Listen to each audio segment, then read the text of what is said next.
Good evening, friends. I'm Vinod Rawat, and you are watching me on my spoken English channel, English Fluent and Flawless. आज इस video में मैं आपके लिए कुछ शॉर्ट इंटरेस्टिंग सेंटेंसेस लेके आया हूँ और मुझे पूरी उम्मीद है कि ये सेंटेंसेस आपको पसंद आएंगे। आपसे रिक्वेस्ट है कि आप मेरे साथ साथ में इंग्लिश में इन सेंटेंस को एक या दो बार जरूर बोलिए और एक बार घर में जाके इनको और बोलिए। अगर आप बोलते रहेंगे तो आपको पता ही नहीं लगेगा कि आपको इंग्लिश कब आ गई। अगर आप बोल नहीं रहे हो तो आप सीखोगे नहीं। इंग्लिश का एक गोल्डन प्रिंसिपल है। ये प्रिंसिपल कहता है कि if you are not verbalising, comma, you are not learning. इसका अर्थ होता है कि अगर आप बोल नहीं रहे तो आप सीख भी नहीं रहे हैं। दूसरे शब्दों में अगर मैं आपको कहूँ तो आपकी सिखलाई तब शुरू होती है जब आप बोलना शुरू करते हो। इसलिए आपसे मेरी एक हम्बल अर्नेस्ट रिक्वेस्ट है कि इन सारे सेंटेंस को आप मेरे पीछे पीछे जरूर बोलें, एक या दो बार। मैं दो बार बोलता हूँ, आप भी दो बार मेरे साथ बोलिए। यहाँ पर आपका हमारा दिमाग, इंसान के अंदर, दिमाग के अंदर बहुत इंटेलिजेंस है, ध्यान रखना आपका, है ना। वो आप ये मत सोचो कि दो बार बोलो क्या, उसका कुछ न कुछ अंश आपके दिमाग में रह जाएगा। फिर आप कहीं पढ़ोगे, वो फिर कुछ अंश आ जाएगा और धीरे धीरे पिक्चर एकदम क्लियर हो जाएगी और आपको पता नहीं लगेगा आपको इंग्लिश कब आ गई। ये इंग्लिश सीखने का सबसे बेहतरीन तरीका होता है। तो मेरे साथ, मेरे को उम्मीद है कि मेरे साथ आप जरूर बोलोगे। मैं हर सेंटेंस को दो बार रिपीट करूंगा।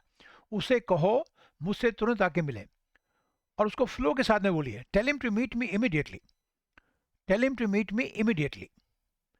नेक्स्ट सेंटेंस, उसे बोलो वह अपने सारे बकाया बिल क्लियर कर दे। क्लियर कर दे, पेमेंट कर दे।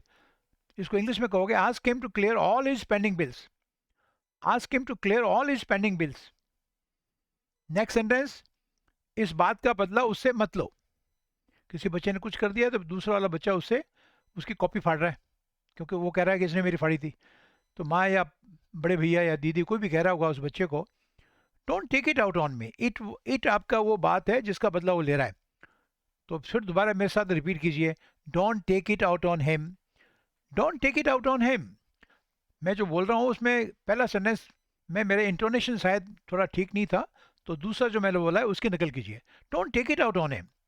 और आगे ऐड कर सकते हो, he is your kid brother, ये भी ऐड कर सकते हो आप। वो आपका छोटा भाई है, उससे क्या बदला है इस बात का। तो सेमीकोलन लगाइए। इंग्लिश में एक कायदा होता है, ये कॉलन है और ये आपका सेमीकोलन है। अगर दो सेंटेंस आप साथ में लिख रहे हो and both the sentences are not connected with a connector यानी कंजक्शन, तो आप दोनों को अलग अलग लिख सकते हो। Don't take it out on him, ठीक है। आगे लिखिए he is your kid brother, वो तेरा छोटा भाई है। किड ब्रदर कर दो छोटा भाई, है ना, हो गया। अब एक साथ मेरे साथ, एक बार मेरे साथ में और बोलिए, don't take it out on him, he is your kid brother. और आगे ऐड कर सकते after all, and after all का अर्थ होता है आखिरकार तुम्हारा छोटा भाई है वो, है ना। तो उसको तुम बदला क्यों ले रहे हो। कितना शानदार प्रयोग है, after all. Next sentence is, उनको हमारी स्थिति समझाने की कोशिश करो। आप किसी को कह रहे हो कि थर्ड पर्सन को अपनी जो हमारी पोजीशन है, स्थिति है, उसको समझाने की कोशिश करो। Try to make them understand our position. इसको मेरे साथ और रिपीट कीजिए, try to make them understand our position. Next sentence is, जो मैं कह रहा हूं उसे समझने की कोशिश करो। Try to understand what I am saying, try to understand what I am saying. और इसी इंटोनेशन के साथ में आपने बोलना है। इंटोनेशन आपकी बोलने का उतार चढ़ाव है, this is very important. Intonation के बिना भाषा एकदम ड्राई लगती है, बोरिंग लगती है ना। प्यार से बोलो, प्यार से बोलो। झिड़क के करो, गुस्से से कहो, नॉर्मल कहो, उससे दूर रहो, कीप अवे फ्रॉम हिम। आप शायद ये सलाह दे रहे हो किसी को, वो आदमी ठीक नहीं है, keep away from him, keep away from him. उसे कुछ खाने को दो, give him something to eat, give him something to eat. अब सेंटेंस को आपने चेंज करना है कि उसे तुम कुछ खेलने के लिए दे दो, है ना, पढ़ने के लिए दे दो। तो कितना आसानी सीख सकते हो। ये ईट की जगह रीड कर दो। आप कह रहे भाई इसको कोई किताब विताब दे दो पढ़ने वढ़ने के लिए, give me something to read, है ना।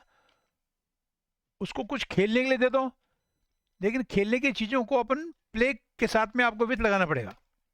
That's right, give him something to play with. ये तो बच्चा शैतानी करेगा, बच्चों को, है ना, कुछ दे दें आप खेलने के लिए, ये इसका सेंस है। आई होप कि आपको ये समझ आ गया, ठीक है। नेक्स्ट सेंटेंस है, उसके लिए मुश्किलें पैदा मत करो। शायद वो आदमी या लड़का या लड़की पहले से ही थोड़ा मुश्किल में है, तो don't give him a hard time, don't give him a hard time, don't give him a hard time. Next sentence, उसे जितनी जल्दी संभव हो पूरा करो। कोई काम था शायद, इसे जितनी जल्दी संभव हो पूरा करो। Finish this as quickly as possible, finish this as quickly as possible, finish this as quickly as possible. चलो चलते हैं, और नखरे मत दिखाना। इसमें जो मैंने वर्ड इस्तेमाल किया वो ड्रैग है, थोड़ा इसको समझना होगा आपको। ड्रैग का मतलब होता है ऐसा आदमी जो अपनी मर्जी से दोस्तों की खुशी के हिसाब से कहीं जाता नहीं है, उसको खींचना पड़ता है।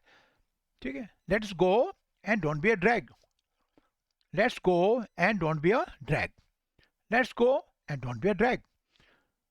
अपनी बकबक से उन्हें बोर मत करो, don't bore them with your babble. ना बेबल कर तो बकबक, a senseless talk is called babble, babble verb भी है। इसके बहुत सारे प्रयोग हैं, कभी आपको कराएंगे इसके और सेंटेंस देंगे। अपनी बकबक से उन्हें बोर मत करो या बोर मत करना, don't bore them with your babble. Next sentence is, काम कर लो और दूसरों को भी करने दो, do some work and also let others work, do some work and also let others work. Next sentence is, अपने विरोधियों को कभी कम मत आंको। सही बात है, never under estimate your opponents, और इसको अपोनेंट्स कर दो विरोधियों के लिए, है ना, फुल फॉर्म है इसलिए। Never under estimate your opponents. Next sentence is, ये तो मैंने बीच में ऐसे लिखा था, ऊपर लिख दिया मैंने, है ना। अपने कमरे को ठीक करो, tidy up your room. Tidy इसमें वर्ब है, ये फ्रेजल वर्ब है, और टाइडी एडजेक्टिव भी है। ठीक है, किसी माँ ने कहा अपने बेटी को या बेटे को, टाइडी अप योर हेयर, तो अपने बालों को ठीक करो, तेरे बाल बिखरे हुए हैं, योर हेयर इज डिसेबल्ड, टॉसल्ड। बहुत सारे शब्द हैं, ये मैं बाद में आपको सेंटेंस में यूज कराऊंगा। ठीक है, अपने बालों को ठीक कर लो, tidy up your hair, tidy up your room. तो इसमें आपका फ्रेजल वर्ब है ये टाइडी अप, और टाइडी आपका एडजेक्टिव भी है। Now your room is looking tidy, अब तुम्हारा कमरा साफ सुथरा नजर आ रहा है। चीज़ों को और मुश्किल मत बनाओ, don't try to make matters worse. इसका मतलब पहले से सिचुएशन बैड थी, बैड का कंपेरेटिव डिग्री होती है वर्स, और उसकी सुपर डिग्री होती है वर्स्ट। तो आप कह रहे हो कि जो आपका चीज़ें हैं उनको और मुश्किल मत बनाओ, तो don't try to make matters worse, that's right. ठीक है ना। दूसरों की जिंदगी को नर्क मत बनाओ, don't make other people's life hell. सुंदर सेंटेंस है, don't make other people's life hell, don't make other people's life hell. थोड़ा इसको चेंज करके भी आप लिख सकते हो, तुम उसकी लड़के की या लड़के की जिंदगी को नरक क्यों बना रहे हो, why are you making his or her life hell. दोनों साथ नहीं बोलना, एक ही बोलना है, why are you making his or her life hell. और किसी ने अगर ये कहना हो कि तूने मेरी जिंदगी नरक बना दी है, तो you have made my life hell, है ना। गुस्से में आपका हस्बैंड अपनी पत्नियों को भी कह सकता है, जाकर अपना दिमाग चेक कराओ, अब जाकर अपना दिमाग चेक करा लो, क्या नहीं तेरा दिमाग के अंदर कोई खराबी है, तो चेक तो डॉक्टर से कराना है, तो गो get your head examine, go get your head examine. एक बार और बोलिए, गो गेट योर हेड एग्जामिन, क्योंकि तेरी जो तू बोल रहा है वो सेंसलेस टॉक है। ठीक है, इसमें गेट का प्रयोग एक पॉजिटिव वर्ब के रूप में है। अगर आपने कहना हो कि इसको रिपेयर करा दो, तो बोलो गेट इट रिपेयर। ठीक है ना। आपने अगर ये बोला कि मैं इसको रिपेयर करा दूंगा, तो आई विल गेट इट रिपेयर्ड। खूब सारे सेंटेंस आप बनाओगे एक ही स्ट्रक्चर के, तो आप जल्दी सीखोगे। आपने अपने भाई को बोला घड़ी मुझे दे दे, मैं इसको रिपेयर करा दूंगा, तो आप क्या कहोगे, give this watch to me, give this watch to me and I will get it repaired. Get it वो चीज़ है, इसकी जगह आप चाहो तो वॉच भी लिख सकते हो, लेकिन रिपीट नहीं करना हो कि वॉच पहले आ गया है। प्रोनाउन का काम यही होता है, जो पहले आपका यूज किया आपने नाउन है उसकी जगह इस्तेमाल करना, आई विल गेट इट रिपेयर्ड। आगे लगा दो इन ए डे और टू, मैं इसको एक दो दिन में करा दूंगा, इन ए डे और टू का तो एक दो दिन में।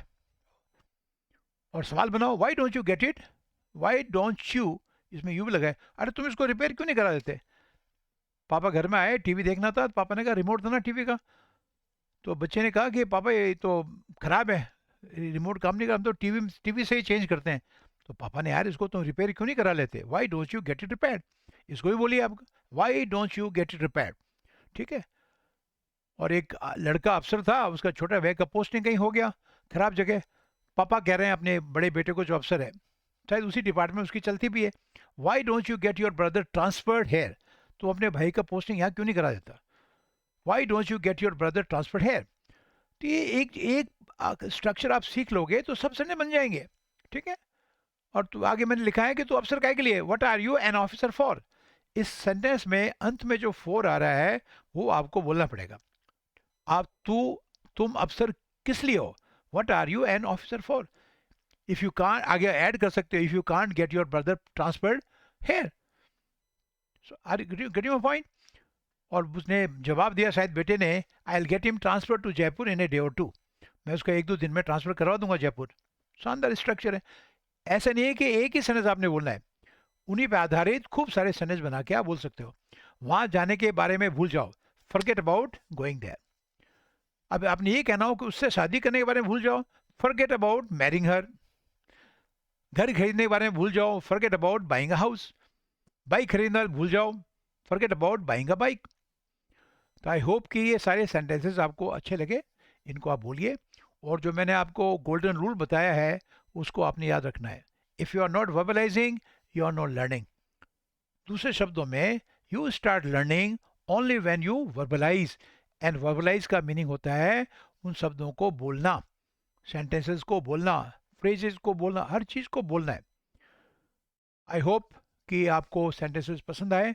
अगर पसंद आए हों तो आपसे रिक्वेस्ट करूंगा कि प्लीज़ लाइक करें, शेयर करें, और जो मेरे चैनल पे नए हैं वो मेरे चैनल को सब्सक्राइब करें। मेरे चैनल का नाम है इंग्लिश फ्लूएंट एंड फ्लॉलेस। और जब आप उसको सब्सक्राइब करें तो उसमें आपका जो बेल आइकॉन है उसको दबाना मत भूलें। अगर उसको दबाएंगे तो मेरे नोटिफिकेशंस आप तक जल्दी पहुंच जाएंगे। Thank you so much. See you in the next video.